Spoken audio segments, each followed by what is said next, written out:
Hello అండి, welcome to Siri spicy foods.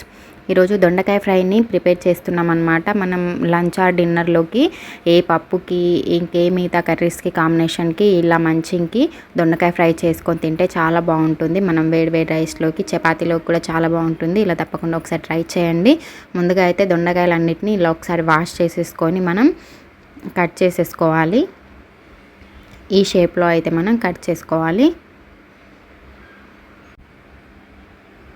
ఇలా 4 భాగాలుగానైతే cut చేసుకోవాలి. ఇంకా అన్నీ అదే విధంగా కట్ చేసుకోవాలి.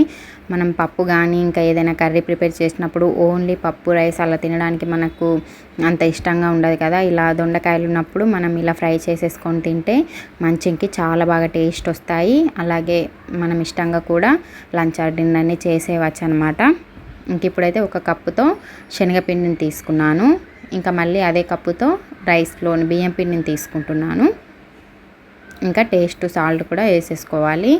అలాగే కారపొడి తీసుకుంటున్నాను. మీ స్పైసీకి తగ్గట్టయితే కారపొడి తీసుకోండి. చిటికెడు పసుపు, చిటికెడు పెప్పర్ పౌడర్ తీసుకోవాలి, మిరియాల పొడి, అలాగే కొంచెం కస్తూరి మెంతి తీసుకుంటున్నాను, కొంచెం కొత్తిమీర, ఇంకొక 2 టేబుల్ స్పూన్ల ఆయిల్ అయితే వేసుకోవాలి.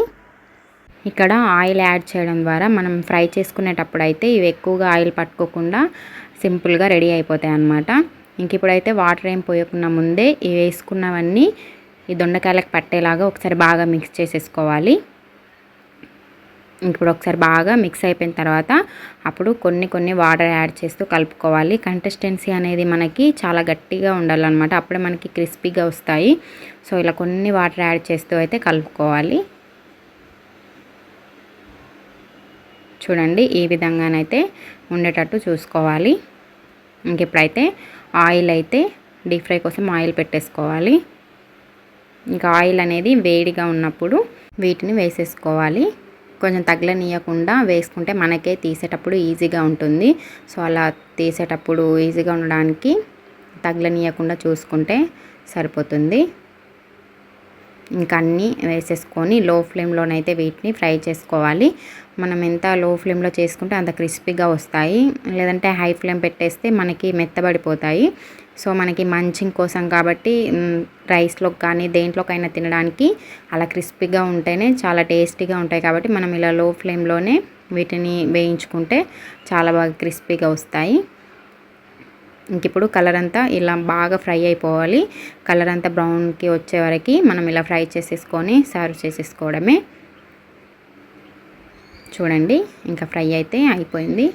ఇంకా సేమ్ అదే విధంగా నెక్స్ట్ ట్రిప్ కూడా సేమ్ అంతే ప్రిపేర్ చేసుకోవడమే. చాలా ఈజీ అండి.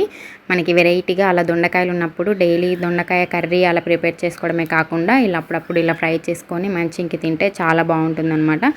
సో మీరు కూడా ఇలా తప్పకుండా ట్రై చేయండి. మీకు ఈ వీడియో నచ్చితే లైక్ చేసి షేర్ చేయండి, సబ్స్క్రైబ్ చేసుకోండి. Thank you for watching.